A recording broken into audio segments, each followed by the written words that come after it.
just turn. That's how you change to put it in park or to put it in reverse and stuff like that.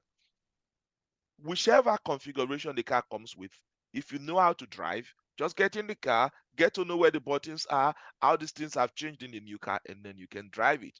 So if you know how to use Power BI, if you take Tableau, in one day you will use Tableau. If you go to QuickSight, you'll be able to use QuickSight.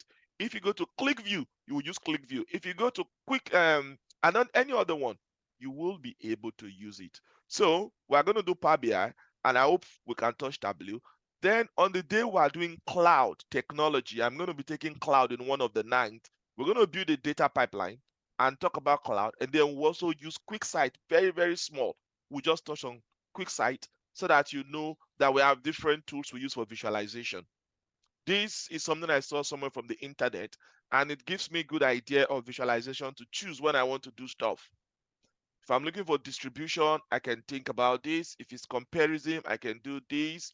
And this line gives me stuff. So it just gives you an idea. You can take a workflow about what you want to do.